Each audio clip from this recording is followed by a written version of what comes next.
Few soldiers on Guam ever forgot the sound that saved their lives. It wasn't the metallic click of a rifle bolt or the thud of a grenade landing nearby. It was a growl low, steady, and coming from a Doberman named Kurt. In that single second, between silence and gunfire, between breathing and death, that growl gave 200 Marines the warning they needed to survive. The year was 1944. The U.S. Marines were deep in the jungles of Guam, a steaming, mosquito-filled labyrinth of mud and blood. The Japanese defenders had turned the island into a trap, tunnels under every ridge, mines along every trail, and snipers hidden so well that men said even the trees had eyes. Patrols moved like ghosts, their hearts beating in rhythm with the hum of the jungle. Each step could be their last. Every rustle in the leaves could mean death. And yet, at the very front of one of those patrols, leading them into the unknown, walked a dog, muscles tense, ears twitching, nose close to the ground. He didn't understand strategy or politics. He only knew the scent of danger and the scent of his handler, the man he would die to protect. Kurt wasn't just a mascot or a companion. He was part of a new kind of soldier, a Marine war dog, trained to detect ambushes, hidden mines, and enemy movement that human senses couldn't perceive. Where machines failed, Kurt succeeded. Where men froze in fear, he advanced. That morning, as the patrol pushed deeper into the overgrown hills, everything seemed quiet. Too quiet. Even the birds had gone silent. The Marines moved slowly, sweat running down their backs, rifles ready. Then Kurt stopped. His body stiffened. His nostrils flared. He took one step forward and growled. The sound made every man behind him freeze in place. Corporal Lee Duncan, his handler, raised his fist, the silent signal to halt. For a heartbeat, nothing moved. The jungle seemed to hold its breath. And then click. It was the unmistakable metallic snap of a Japanese rifle being cocked. Duncan barely had time to shout before the world exploded. Machine gun fire ripped through the foliage, tearing leaves and branches into shreds. The Marines dived for cover, but they were already down when the first bullets came. Because of Kurt's warning, no one was caught standing. Grenades burst, the air filled with smoke and dust, and amid the chaos, Kurt stayed crouched beside his handler, ears back, eyes locked forward. When Duncan moved, so did he. When Duncan stopped, he froze again. Together, they were one living organism, a man and a dog, fighting as a single instinct. When the firefight finally ended, the jungle fell silent once more. Dozens of Japanese soldiers lay dead. The Marines had only 2 wounded, and as they counted their blessings, every man knew who deserved the credit. A few patted Kurt's head, others whispered, "Good boy." Duncan just knelt beside him, his voice low. "Atta boy. Kurt, you just saved us all." That growl, that single second of instinct, had changed everything. But what most people don't know is how Kurt came to be there. How a dog born in an American backyard ended up crawling through the jungles of the Pacific, detecting ambushes, mines, and tunnels that no human could find. This is the story of a Marine war dog whose courage rewrote the fate of hundreds. A soldier who never spoke, never questioned orders, and never hesitated to face death. As one Marine later wrote in his journal, he wasn't just a dog. He was the first to go in and the last to leave. In a war defined by tanks, planes, and artillery, Kurt proved that sometimes the most powerful weapon doesn't fire bullets. It listens, it feels, and it protects. So today, we remember that moment in the jungle, the stillness before the storm, the growl that echoed louder than gunfire, because that sound, one dog's instinct to defend his brothers, saved hundreds of men who would go on to fight another day. And as you'll soon discover, this wasn't luck. It was the result of one of the most remarkable and least known military experiments of World War II, the U.S. Marine War Dog Program, a program that trained ordinary pets into extraordinary soldiers. And among them, Kurt would become a legend. To understand how a single dog could save an entire patrol, we have to go back to a time before Kurt set paw on Guam, before he was a soldier, when he was still just a family pet. The year was 1943. The world was burning. Across Europe and the Pacific, millions were already dead. And America was training for the kind of war it had never fought before: jungle warfare, ambushes, and invisible enemies. At that time, the U.S. Marine Corps faced a problem no machine could solve. In the thick jungles of the Pacific, radar didn't work. The enemy didn't march in formation. They hid in holes, in trees, and in the very ground. The Marines walked on. And so, the Marines looked for new soldiers, ones with sharper senses than humans. They called them war dogs. The idea was simple but revolutionary. If dogs could guard homes, sniff out danger, and track fugitives, maybe they could also patrol battlefields, detect ambushes, carry messages, or warn of mines long before a human could. So in Camp Lejeune, North Carolina, the Marine Corps launched a top-secret experiment, the War Dog Training Program. Farm dogs, hunting dogs, even family pets were recruited. Families were asked to donate their animals for the war effort. Posters appeared across America. Your dog can serve his country too. Among the first to arrive was a sleek black and tan Doberman pinscher named Kurt. He came from a quiet neighborhood in Pennsylvania, once the loyal companion of a young boy who cried when the Marines took him away. But Kurt was calm, alert, and intelligent, everything the trainers were looking for. His new handler, Corporal Lee Duncan, wasn't much older than the dog's original owner. He'd grown up on a farm, knew how to talk softly to animals, and understood that trust couldn't be forced. It had to be earned. Training was brutal. Handlers and dogs lived together 24 hours a day. They learned to communicate with whispers, gestures, and touch. No shouting, no wasted motion. The dogs learned to crawl silently, to alert with a single movement, to detect the faintest scent of oil, gunpowder, or human sweat in the wind. The trainers called them scouts. The Japanese called them the ghost soldiers. By late 1943, these dogs could detect an ambush from over 100 yards away. Even through thick foliage, they could spot movement before any human eye could. And unlike mechanical detectors, they never ran out of batteries. Only courage. Then came the order: deployment to the Pacific. The 3rd War Dog Platoon, composed of 60 handlers and 90 dogs, mostly Dobermans and German Shepherds, was assigned to the upcoming invasion of Guam. For most of the men, it would be their first time in combat. For the dogs, it would be the ultimate test of instinct and loyalty. As the troopship USS Sea Owl crossed the Pacific, the handlers trained on deck every morning: drills, obedience, and combat simulations. The sea wind carried the scent of salt, oil, and fear. Some men played poker to distract themselves. Others just watched their dogs sleep and wondered if they'd both make it home. Kurt, as usual, stayed alert, eyes scanning the horizon, body tense, even at rest. He seemed to sense what was coming. When the ship finally anchored off Guam in July 1944, the island was already on fire. Artillery thundered day and night. The beaches were littered with wrecked tanks, burned palm trees, and craters big enough to swallow a truck.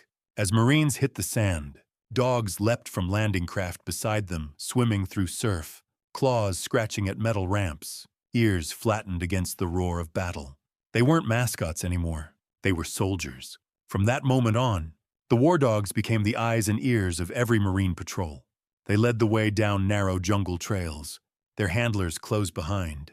If a dog stopped, everyone stopped. If he growled, rifles went up. Reports from the front began to flood headquarters. Dog detected ambush, saved entire platoon. Dog located enemy tunnel entrance. Dog found sniper before he fired. The program was working, and in the middle of this quiet revolution was Kurt the Doberman, with a perfect service record, unmatched focus, and a bond with his handler that could only be forged in war. Corporal Duncan wrote in his field diary, "He doesn't speak, but I swear he understands everything. When I'm tense, he's tense. When I'm calm, he relaxes. He's not just my dog anymore. He's my partner." By the time the Marines began pushing inland through the tangled jungles of Guam, Kurt had already completed more than 30 patrols. He'd sniffed out tripwires, detected booby traps, and once warned of a sniper hidden in a tree 30 feet away seconds before the man fired. His legend spread quietly among the men. Some carried candy to feed him. Others swore his presence brought good luck. But fate had one final, deadly test for Kurt, one that would turn his name into a symbol of courage remembered for generations, because in just a few days, he and Duncan would lead Patrol Route 8, the mission that would make history. And what happened there would prove, beyond all doubt, that a dog could not only serve beside men, but save them. July 23rd, 1944, Guam. The sun had barely risen above the Pacific horizon when Patrol Route 8 began its advance inland. The air was thick with humidity, the smell of wet leaves and gun oil mixing into something that clung to every breath. At the front of the column walked Corporal Lee Duncan and Kurt, the Doberman scout dog who had already earned quiet respect across the battalion. Behind them, 200 Marines moved in silence, rifles ready, eyes scanning the green walls of jungle that seemed to swallow the world. For 3 days, reports of enemy movements had been coming in from this area. Snipers, hidden tunnels, and ambushes. The terrain was treacherous, steep ravines, thick vines, and ground so soft it muffled every step. The men were tense, but they trusted Kurt. They always did. Duncan kept his eyes on the dog's tail, reading every twitch like a language only the two of them spoke. When Kurt's pace slowed, Duncan whispered, "Easy, boy. What do you smell?" Kurt's nostrils flared, his ears pivoted forward. Then he froze. Every muscle in his body turned to stone. Duncan raised his clenched fist, the signal to halt. The Marines behind him went still, rifles raised, fingers resting on triggers. The jungle fell into complete silence. Even the insects stopped buzzing. Kurt's head turned slightly to the left, nose lifting toward the dense foliage. He gave a low, steady growl, deep, controlled, deliberate. That sound, no louder than the rumble of a distant engine, was the difference between life and death. Duncan's instincts screamed. He dropped to one knee and whispered, "Ambush ahead. Get down." Before the words had even finished leaving his mouth, chaos erupted. A burst of Japanese Nambu machine gun fire ripped through the jungle, tearing palm fronds into ribbons. Bullets hissed overhead, snapping branches, kicking up dirt. The Marines hit the ground, returning fire in every direction. Grenades exploded, echoing off the hills. But because of Kurt's warning, they weren't caught standing. They were ready. The ambush had been triggered too soon. The Japanese soldiers, hidden in a curved tree line, had planned to wait until the entire column entered the kill zone. Kurt's growl had ruined that plan. Now, instead of slaughtering an unprepared patrol, they faced 200 alert, furious Marines. Within seconds, Duncan relayed the signal for a flanking maneuver. 2 squads swung wide left and right, moving through the undergrowth like shadows. Kurt stayed crouched beside Duncan, trembling not from fear, but from adrenaline, his eyes locked forward, ears twitching to every sound. As Marines laid down suppressing fire, Kurt suddenly barked once sharply. Duncan followed his gaze and saw movement high above a sniper hidden in a banyan tree. Duncan's M1 Garand cracked once, and the figure fell. The battle raged for nearly 10 minutes, though it felt like an eternity. When it ended, the jungle was torn apart. Trees splintered, smoke rising through gaps in the canopy. Dozens of Japanese soldiers lay dead. The Marines had lost only 2 men, with 6 wounded. The platoon commander, Captain Reynolds, approached Duncan and knelt beside Kurt. He stroked the dog's head, his voice low. "That's one hell of a Marine you've got there, Corporal." Duncan smiled weakly. "Yes, sir. The best I've ever known." But Kurt wasn't done. Even after the firefight, he refused to relax. His nose kept working, sniffing the air, tail flicking side to side. Duncan noticed it, the same tension, the same alert focus. "Easy, boy. What is it?" Kurt moved forward, toward a fallen log covered in ferns. He pawed at the ground, whining softly. The Marines watched as Duncan cleared the brush and froze. Beneath the log was a concealed entrance to a tunnel, lined with explosives wired to a detonator. If the patrol had taken just a few more steps before Kurt's first growl, they would have been standing directly above it when the ambush began. The explosion would have wiped out half the battalion. Reynolds stared at the hidden tunnel, then at the dog. "He just saved 200 men," he said quietly. "Maybe more." Word spread fast. That night, back at camp, Marines from other units came to see Kurt the dog, who could smell death before it struck. They offered him scraps of steak, patted his head, and told the story again and again. But Duncan didn't celebrate. He just sat beside Kurt under a canvas tent, cleaning his rifle in silence. He wrote in his journal that night, "He saved us again today. I don't know how he does it. Maybe instinct, maybe God. But I do know one thing, I trust that dog with my life." Over the next few weeks, Kurt continued to lead patrols, more than 70 in total. Each time, he walked point, the first to enter danger, the first to sense what no one else could. On August 6th, during a heavy mortar barrage near Mount Alifan, shrapnel tore through the air. Kurt was hit a deep wound across his side. Medics rushed forward, but he refused to lie down. He tried to stand, to move back toward the front line, as if his duty wasn't over. Duncan had to hold him still, whispering, "Easy, buddy, you've done enough." Even then, Kurt's eyes stayed focused, alert, determined, unbroken. He survived the blast long enough to be carried back to the command post. The corpsman wrapped his wound and stroked his head. Kurt licked his hand once, then went still. The jungle was silent again, but this time, it wasn't waiting for an ambush. It was mourning a hero. The morning after the battle, the jungle was quiet again, but this time, the silence carried something heavier than fear. It carried loss. Corporal Lee Duncan knelt beside the small, canvas-covered shape on the ground. Kurt lay still, the same dog who had once leapt through surf, barked at danger, and pulled 200 men away from death. Now, he rested as if only sleeping, his fur still damp from the humid air of Guam. Around him, Marines stood in a wide circle. No one spoke. Helmets came off. Rifles pointed down. These were men hardened by months of war, yet tears streamed silently down more than one face. Duncan placed a hand on Kurt's collar, the same one the dog had worn since Camp Lejeune. It was scratched and faded, but the tag still read, "Kurt, Ukup, Essis, Marine Corps War Dog 315. Captain Reynolds cleared his throat, voice trembling just slightly. "This Marine saved more lives than any of us can count. He gave his warning before we even saw the enemy. Without him, most of us wouldn't be standing here." A chaplain stepped forward, reading a few quiet words of prayer. The wind stirred the palm leaves above, as if the island itself bowed in respect. When the ceremony ended, they buried Kurt on a gentle rise overlooking the sea, the same ocean he had crossed months earlier. A small wooden cross marked the spot, hand-carved by one of the engineers. It bore simple words, burned into the wood with a knife tip. Kurt, War Dog, faithful to the end. That night, the Marines of the 3rd War Dog Platoon gathered by the gravesite. They didn't sing, or drink, or even talk much. They just sat in silence, listening to the distant waves break against the reef. Duncan stayed until the stars came out. Then he whispered, "You did your duty. Boy, you can rest now."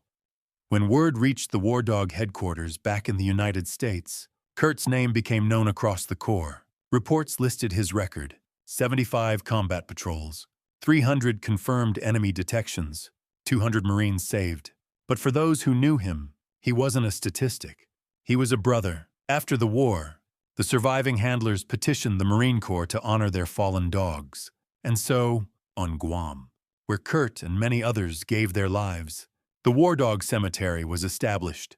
Rows of small white markers lined a quiet field beneath the palms. At its center stood a bronze statue, a Doberman, ears perked, eyes fixed toward the horizon, forever on watch. The inscription reads, "They did not leave their posts." It became a place of pilgrimage not for tourists, but for Marines. Men who had once been young and afraid returned decades later. Their hair gray, their medals faded. They would stand in front of that statue and whisper the same words Duncan once did. "Good boy, Kurt." In the years that followed, the story of the Marine war dogs faded quietly into the background of history, buried under tales of tanks, planes, and generals. But among the men who had fought beside them, the memory never disappeared. Letters from veterans tell the same story again and again. "We trusted those dogs more than we trusted maps. They were the first to go in and the last to come out. They saved lives, no medal can measure that." By the 1980s, public awareness of the War Dog program returned. Documentaries were made, books written, and surviving handlers were interviewed. One old Marine, now in his 70s, stood at the Guam Memorial and said, "We came home. They didn't, but they were Marines just the same." And perhaps that's the truth that matters most. Kurt never swore an oath. He didn't understand flags or nations. He only knew the man who walked beside him, and that was enough. He stood guard in the darkness, sniffed out death before it came, and gave his life doing the one thing he was born to do: protect. Even today, if you walk through the War Dog Cemetery at sunset, the air is still and warm. You'll see names carved into the markers: Kurt, Caesar, Duke, Jack, Rex. Each one tells a story of loyalty beyond reason. The local children sometimes bring flowers, setting them at the statue's paws. And when the wind blows from the sea, the leaves rustle in a way that almost sounds like a growl, a faint reminder of that morning in 1944, when one dog changed everything. The Marines who survived Patrol Route 8 went on to fight in other campaigns: Iwo Jima, Okinawa, the Philippines. Some lived to old age, others didn't. But in every letter, every diary, the same line appears again and again: "We never would have made it without Kurt." And so, his story became part of Marine Corps legend, passed quietly from one generation of handlers to the next. Even today, modern military working dogs wear tags that read, "In honor of Kurt, 1944. That's how history remembers him, not as an animal, but as a soldier, not for what he barked, but for what he gave. In the end, war forgets many heroes, but some names, even the ones that can't speak, echo forever. Kurt's growl still lingers in the Pacific wind, his watch never ending, his duty never done, and though decades have passed, the message remains the same. Courage is not measured by words or rank, but by loyalty in the face of fear. In VAR, there are moments that define what it means to be human. And sometimes, those moments belong to those who aren't human at all. Kurt's story isn't just about a dog. It's about instinct, loyalty, and the invisible bond between two beings who trusted each other completely, even when the world around them was falling apart.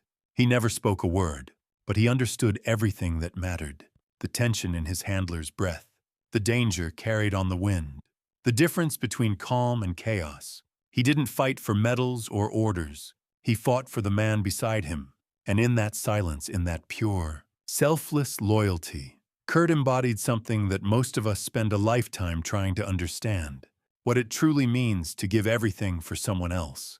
When the Marines first began their war dog program, some generals doubted it.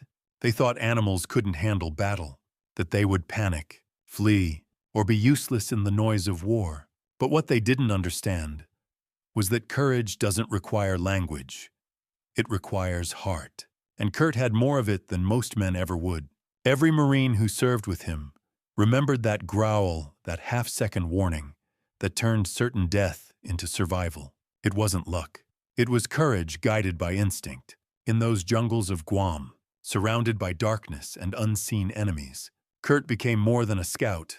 He became a symbol of trust, the kind that only exists when two lives depend on each other completely. As one veteran wrote years later, he didn't have a rank, he didn't salute, but we all followed him. Today, we live in a world where war dogs are once again part of every major military unit from Afghanistan to Ukraine. They detect explosives, find survivors, and walk alongside soldiers through streets just as dangerous as the jungles of 1944.